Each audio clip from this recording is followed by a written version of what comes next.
Friends, आज के lecture में हम लोग साइंस के बारे में बात करेंगे।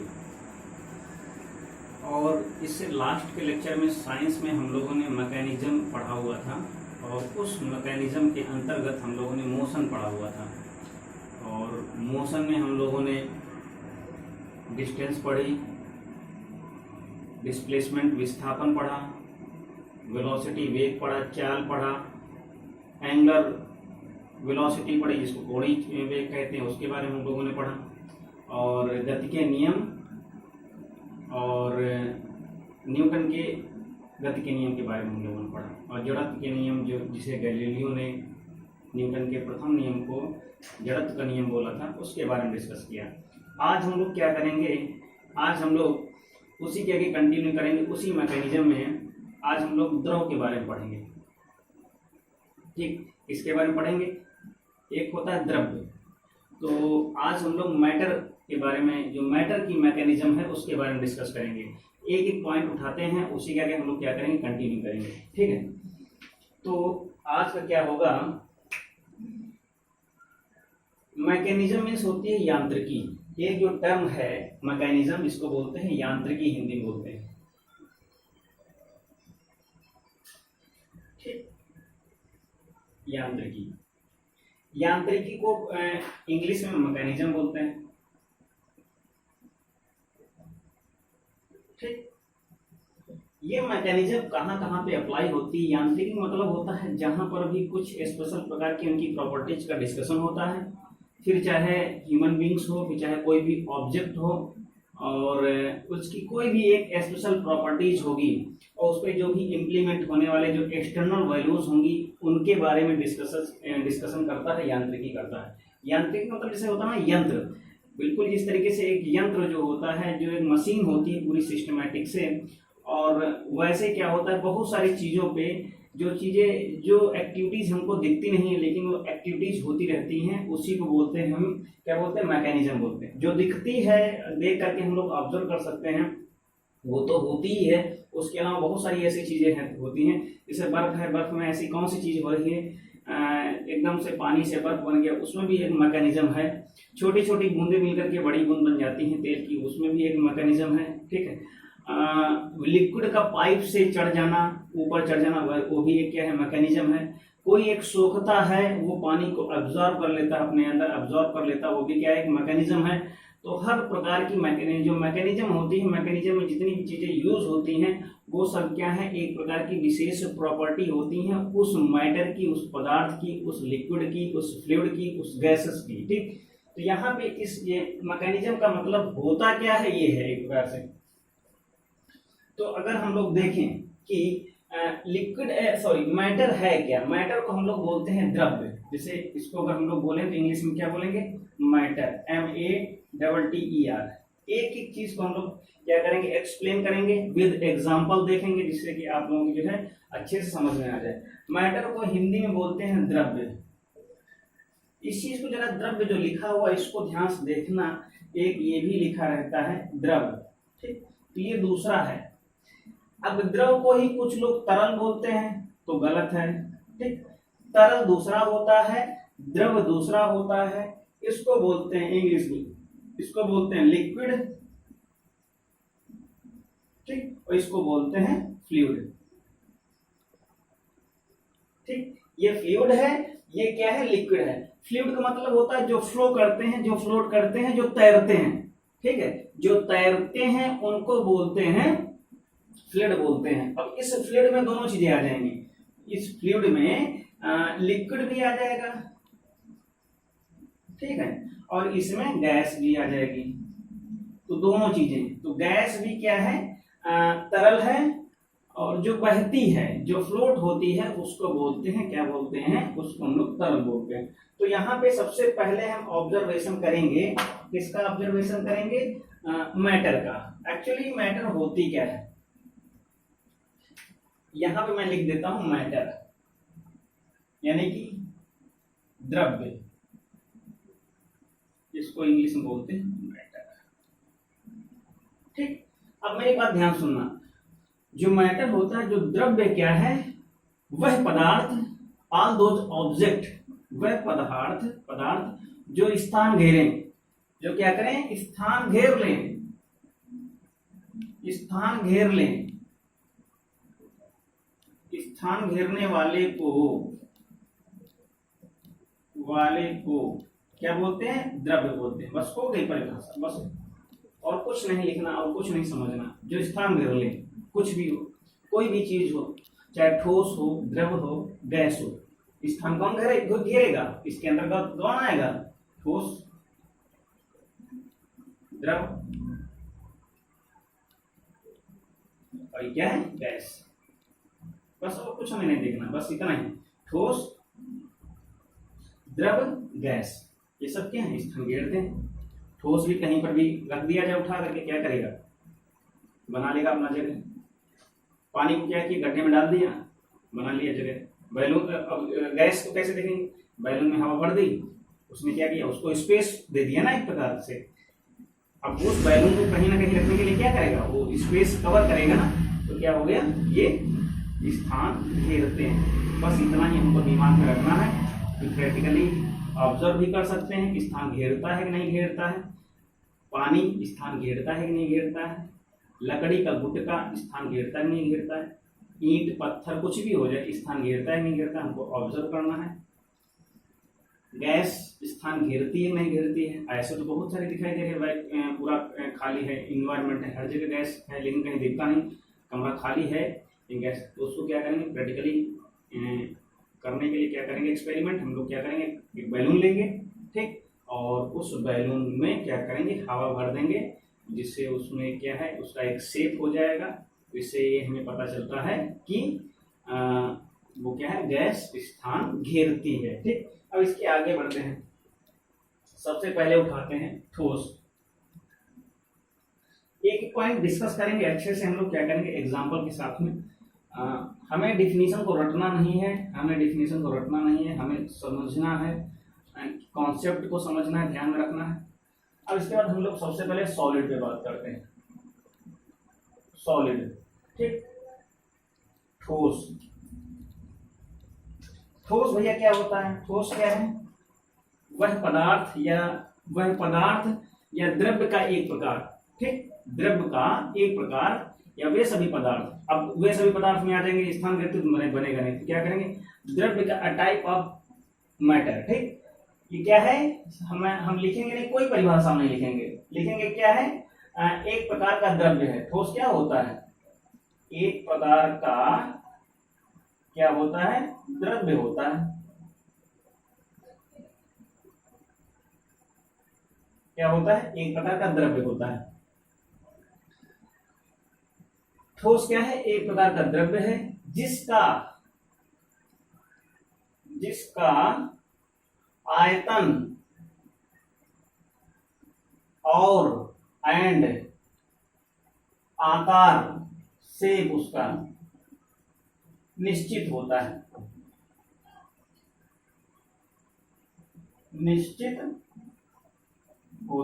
बस इतना ध्यान रखना। ठोस क्या है, एक प्रकार का द्रव्य है, एक प्रकार का मैटर है, जिसका आकार और आयतन क्या होता है, निश्चित होता है।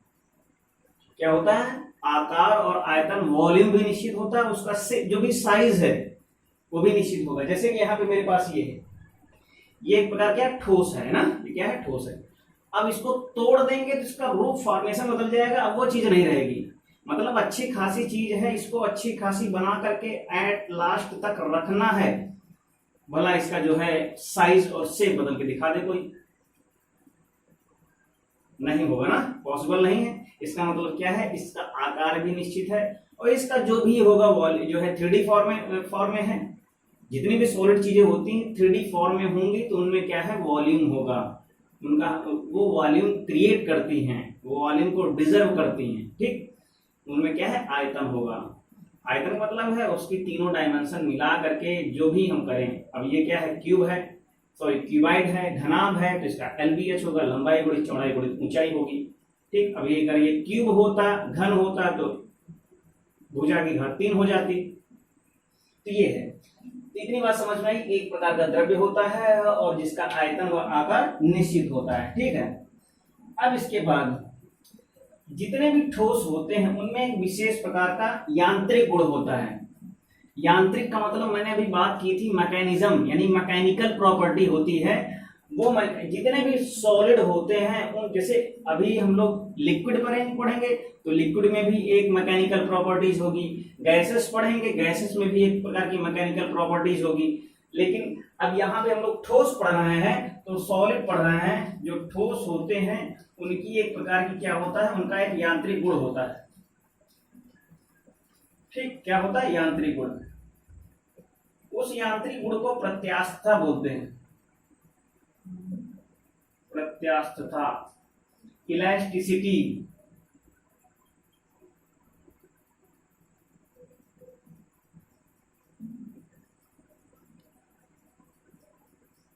ठीक, इलास्टिसिटी बोलते हैं। मेरी बात ध्यान सुनना, इसी से रिलेटेड है, इलास्टिक से रिलेटेड है। ई हटा देंगे प्लास्टिक हो जाएगा,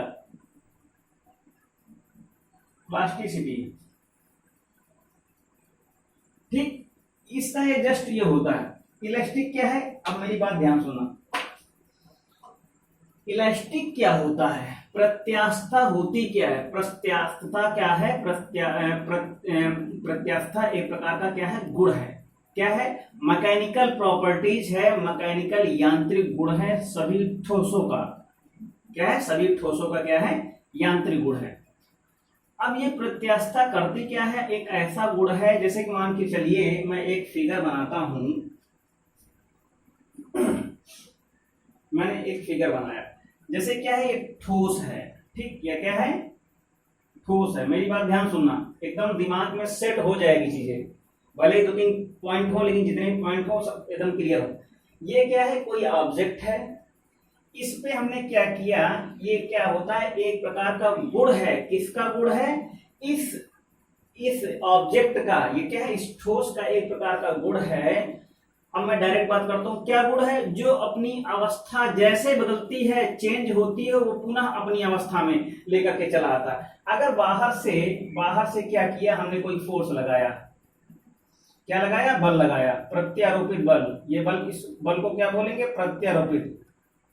प्रत्यारोपित का मतलब होता है जो आरोपित किया गया, इसको बोलते हैं इम्प्लीमेंट फोर्स, इम्प्लीमेटिव फोर्स। ठीक, जो भी प्रत्यारोपित बल इस ऑब्जेक्ट पे लगाएंगे और ये इसको क्या करेगा? आकार में बदल देगा, बदलने का प्रयास करेगा या बदलेगा। ठीक, अब ये फोर्स करेगा क्या?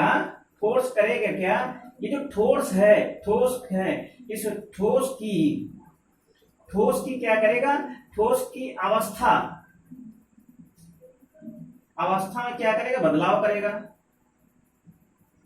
ठीक, बदलाव करेगा या प्रयास करेगा? मेरी बात समझ में आई? जब कोई किसी भी वस्तु में ये प्रत्यास्थता, यहां पे मैं लिख देता हूं प्रत्यास्थता। प्रत्यास्थता क्या है? किसी भी वस्तु का वह गुण है जो उस वस्तु पर आरोपित कोई बल, उस वस्तु पर आरोपित बल उसकी अवस्था में बदलाव करे, बदलाव करने का प्रयास करे, तो यह प्रत्यास्थता क्या करेगी? वस्तु की जो भी मूल अवस्था है, मूल अवस्था में लाने का प्रयास करता है, मूल अवस्था में लाता है।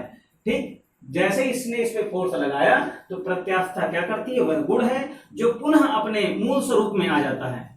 क्या करता है? पुनः अपने मूल स्वरूप में आ जाता है। इसी को बोलते हैं प्रत्यास्थता। यही गुण कहलाता है प्रत्यास्थता। आई थिंक आप लोगों को अच्छे समझ में आ गया होगा।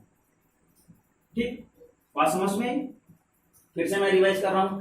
प्रत्यास्थता क्या होती है? किसी भी वस्तु या ठोस जो भी है, किसी भी वस्तु का वह गुण होता है जिस पर कोई भी बल, किस पर? वस्तु पर, जिस पर कोई भी बल अगर हम लगाते हैं तो जैसे बल लगाएंगे तो यह अपनी क्या करता है? पुनः मूल अवस्था में लाने का प्रयास करता है, लाता है, तो उसको बोलते हैं। अब ये क्या करेगा? बल लगाएंगे तो बल भी तो जो भी आरोपित, जो भी इंप्लीमेंट एक्सटर्नल फोर्स जो होगा वो क्या करेगा? किसी भी ऑब्जेक्ट पर अगर इंप्लीमेंट कराएंगे तो क्या करता है? जो एक्सटर्नल फोर्स होगा वह ऑब्जेक्ट की स्टेट को, जो उसकी अवस्था है, उसको क्या करेगा? बदलेगा या बदलने का प्रयास करेगा।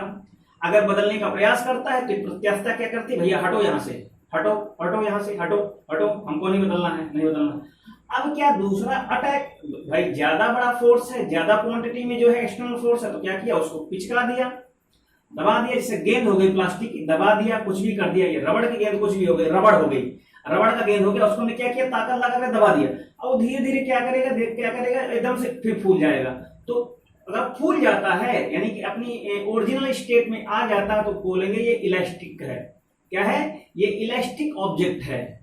बात समझ में, क्या है, ये इलास्टिक ऑब्जेक्ट है। जैसे रबड़ होती, रबड़ को हमने खींचा, फोर्स लगा रहे ना, उसकी अवस्था में परिवर्तन हो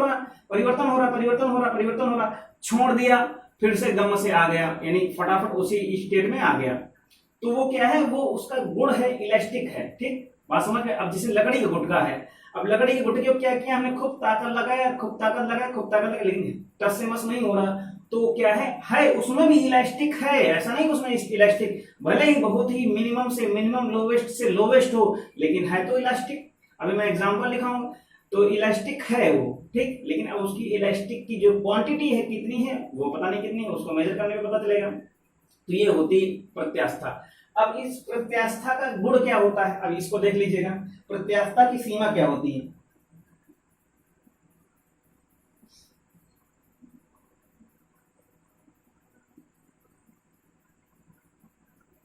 अब ये है, इसके बाद क्या है, प्रत्यास्था की सीमा।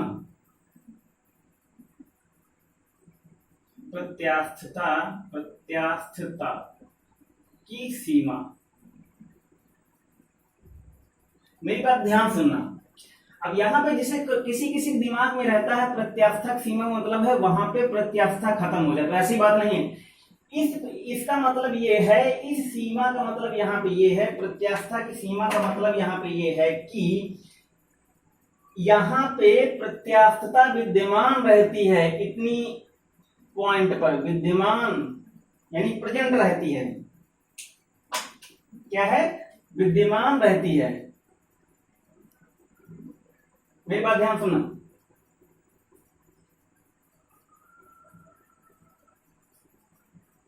अब यहां पे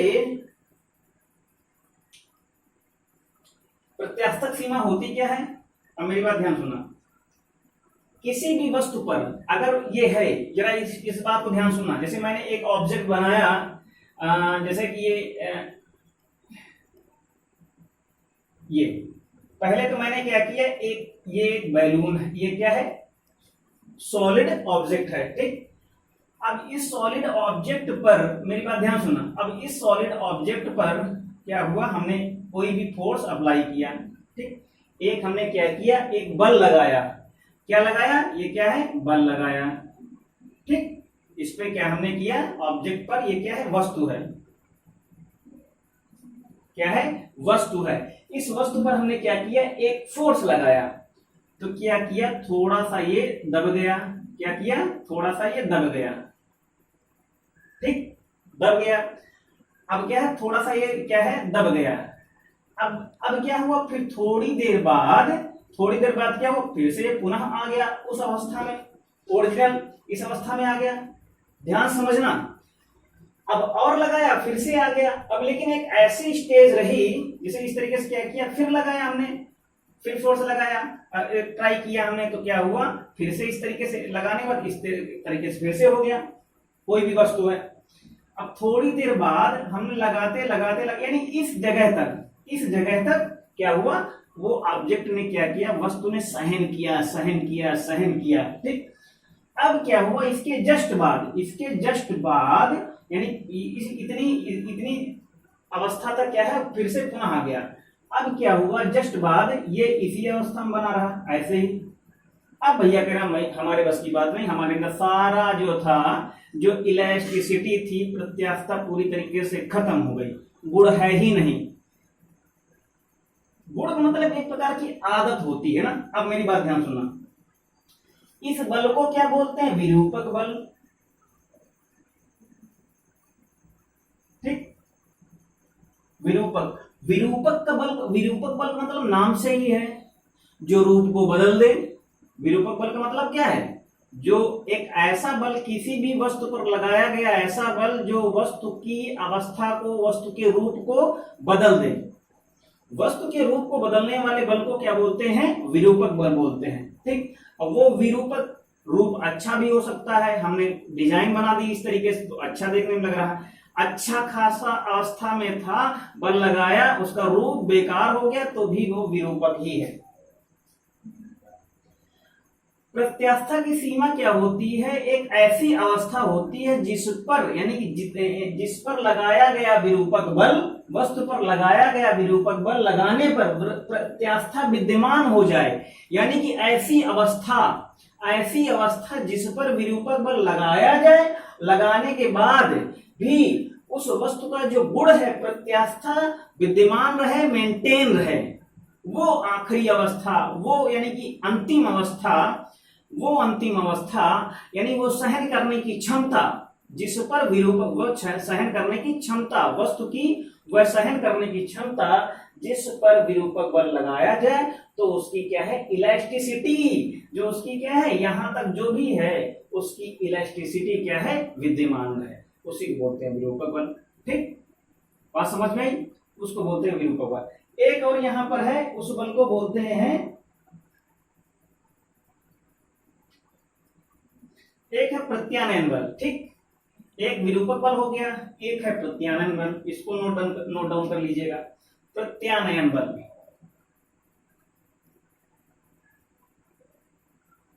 प्रत्यानयन, इस बल को देख लीजिएगा। विरूपक बल समझ में आया? अब जैसे कोई ये ऑब्जेक्ट है, ये क्या है? वस्तु है। क्या है? वस्तु है। जो एक्सटर्नल फोर्स होता है, एक्सटर्नल फोर्स,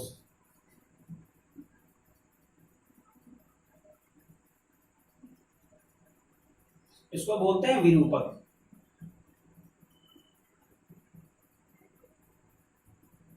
ठीक, क्या बोलते हैं? विरूपक। जैसे ही इस पर हम एक विरूपक बल लगाते हैं तो हमारी अवस्था को, जो इलास्टिसिटी होती है, जो इलास्टिक होती है, यानी जो प्रत्यास्था होती है, प्रत्यास्था एक प्रकार का गुण है, उसी गुण के कारण एक अंदर से एक फोर्स उत्पन्न होता है। क्या गुण है? तो भाई जैसे हमारा गुण है, कुछ भी है, अच्छा काम करने का गुण है, तो हमारे अंदर क्या है? पॉजिटिव एनर्जी क्रिएट हो रही है। एक बाहर से एनर्जी होती है जो हमारे माइंड को डाइवर्ट करती है, वो निगेटिव एनर्जी भी हो सकती है, वो पॉजिटिव एनर्जी भी हो सकती है, लेकिन जो हमारे अंदर एक जनरेट होती है एनर्जी, तो क्या है? वो एनर्जी का ही एक रूप है, क्या है? बल। तो अंदर से ही, ये यहाँ पे है, अंदर से ही इस डायरेक्शन में एक बल उत्पन्न होता है, इस बल को बोलते हैं प्रत्यानयन बल। ठीक, ये हमेशा याद रखना। प्रत्यानयन बल और क्या होते हैं? जो विरूपक बल होते हैं, दोनों इक्वल होते हैं। विरूपक बल ठीक बराबर प्रत्यानयन, प्रत्यानयन। ठीक, दोनों बराबर होते हैं लेकिन दोनों की दिशा विपरीत होती है। दिशा क्या होती है? विपरीत होती दोनों की। अगर ये बाहर की ओर है तो क्या है? अंदर की ओर है। ठीक, इसके आगे हम लोग एक और पॉइंट पर डिस्कस करने जा रहे हैं, प्रतिबल। प्रतिबल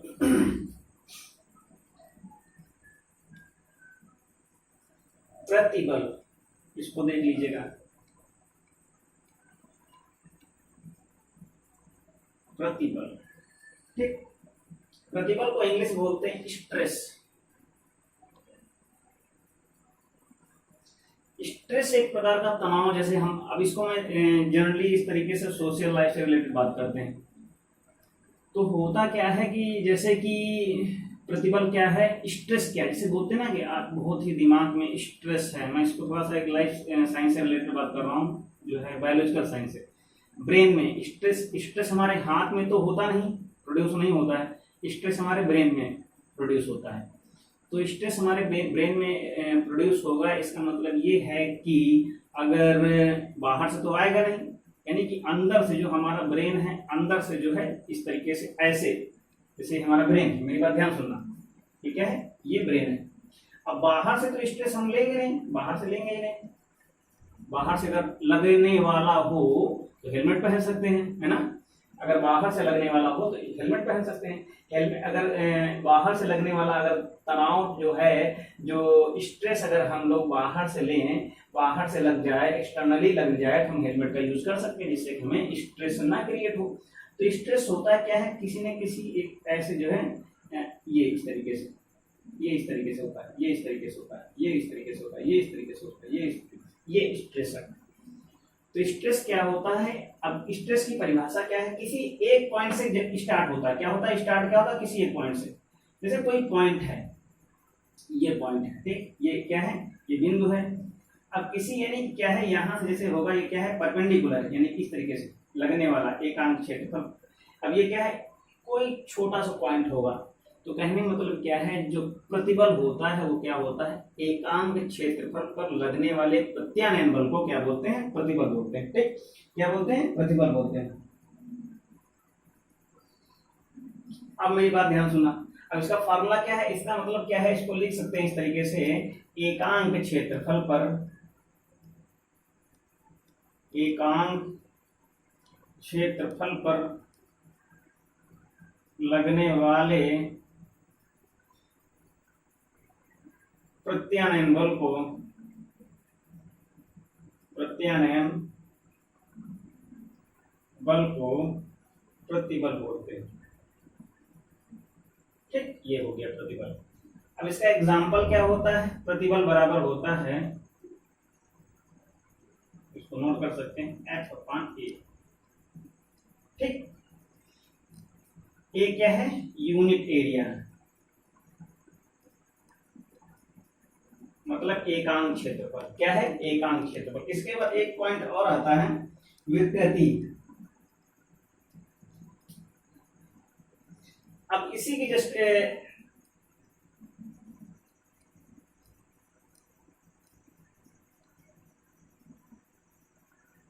इसी के विपरीत, अब जैसे विपरीत का मतलब क्या है, इसी से ही रिलेटेड। ये क्या है, आगे का जो टर्म है हम लोग यूज कर रहे हैं, विकृति। ठीक, इसको बोलते हैं स्ट्रेन। ये जैसे कोई ऑब्जेक्ट है, ठीक, ऑब्जेक्ट है, जब तक यानी कि प्रत्यानयन बल जब तक लग रहा था तब तक क्या था, वस्तु के ऑब्जेक्ट में चेंजेस नहीं आ रही थी, उसमें कोई परिवर्तन नहीं आ रहा था। लेकिन जब प्रत्यानयन बल ज्यादा हो जाए, प्रत्यानयन बल वस्तु का आकार बदल दे, वस्तु का आकार बदल दे, तो क्या है, वस्तु विकृत हो जाती है। वस्तु क्या हो जाती है, विकृत हो जाती है, बदल जाती है वस्तु का आकार। तो वस्तु का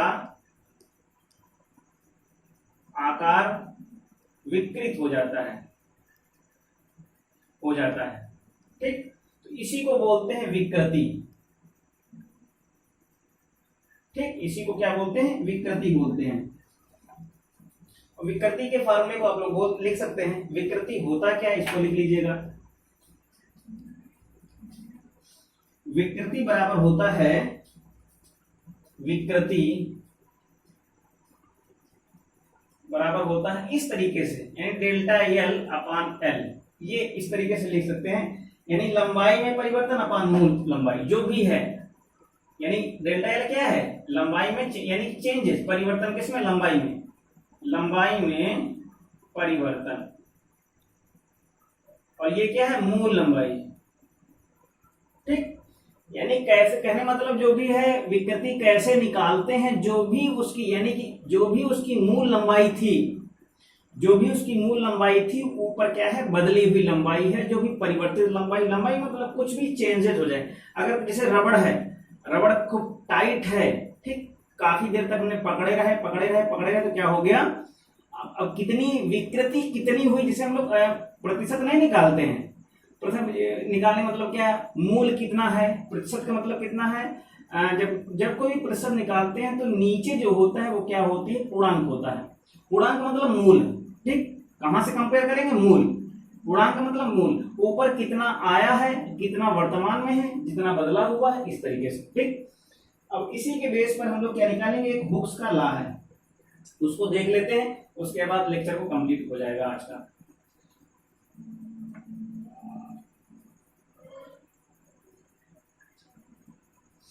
हुक्स लॉ, इसको लिख लीजिए फिर मैं समझा देता हूं। क्या लिखा हो, प्रत्यास्थता की सीमा के अंतर्गत, प्रत्यास्थता की सीमा यानी लिमिट के अंतर्गत किसी पदार्थ पर कार्य करने वाला, अंतर्गत किसी पदार्थ पर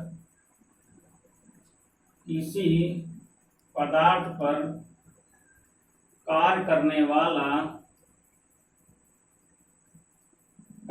वाला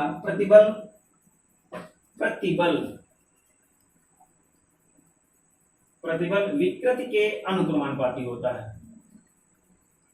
विकृति के प्रोपोर्शनल होता है, अनुक्रमानुपाती होता है। जरा इसको देखना, होता है, ठीक।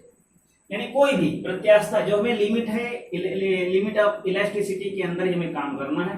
प्रत्यास्थता की सीमा के अंतर्गत किसी पदार्थ पर कार्य करने वाला, क्या, कोई भी ऑब्जेक्ट हो उस पर कार्य करने वाला जो होगा, स्ट्रेस जो होगा, प्रतिबल क्या होगा, विकृति के अनुक्रमानुपाती होगा। कहने मतलब है जैसे जैसे प्रतिबल बढ़ेगा उसकी विकृति भी बढ़ेगी ना। जैसे मैंने बताया कि कोई भी ऑब्जेक्ट है, प्रतिबल क्या होता है, ये इस डायरेक्शन में होता है, विरूपक बल क्या होता है, इस डायरेक्शन में होता है। तो जो चेंज जो अंदर प्रतिबल होता है वो क्या होता है, मेंटेन करता है बाहर से फोर्स। लेकिन जब अंदर से प्रतिबल ही बहुत ज्यादा जब हो जाएगा तो क्या होगा, उसकी आकृति बदलना स्वाभाविक है। तो यहां से क्या है कि जो प्रतिबल होगा, प्रतिबल किसके होगा, प्रोपोर्शनल होगा विकृति की। इसी को बोलते हैं हुक्स लॉ, ठीक। ये क्या है, हुक्स लॉ। अब यहां से अगर हम लोग निकालेंगे तो E बराबर यहां से क्या है, बराबर हो जाएगा। अगर इसको हम लोग बराबर करेंगे तो प्रतिबल बराबर हो जाएगा कितना, प्रतिबल बराबर हो जाएगा E आ जाएगा, प्रोपोर्शनल हटेगा, क्या हो जाएगा, विकृति हो जाएगा, ठीक। तो यहां से E बराबर आ जाएगा प्रतिबल बटे विकृति, ठीक। ये इसी को बस इतना ही आज के लेक्चर में। नेक्स्ट थोड़ा सा आज ये क्या हुआ, ठोस कंप्लीट होगा, आगे छोटे छोटे पॉइंट्स हैं और आगे हम लोग लिक्विड के बारे में देखेंगे। तो ये कहने मतलब ये इस तरीके से हम लोगों ने हुक्स लॉ देखा। हुक्स लॉ में क्या होता है, इलास्टिसिटी जो है प्रत्यास्थता की सीमा के अंदर, यानी प्रत्यास्थता under the condition of limit of elasticity, कोई भी अगर किसी भी वस्तु पर कार्य करने वाला जो प्रतिबल होगा, प्रतिबल क्या होगा, उस वस्तु की विकृति के क्या है, फलस्वरूप परिणाम स्वरूप क्या है, अनुक्रमानुपाती होगा। तो मिलते हैं नेक्स्ट लेक्चर में, और इसको आप लोग सही से देख लीजिएगा। अगर किसी भी पॉइंट में अगर डाउट है तो आप लोग मुझे कमेंट में बताएं, ठीक। वीडियोस को लाइक कर दें, शेयर कर दें, सब्सक्राइब कर दें। Okay, thank you, take care.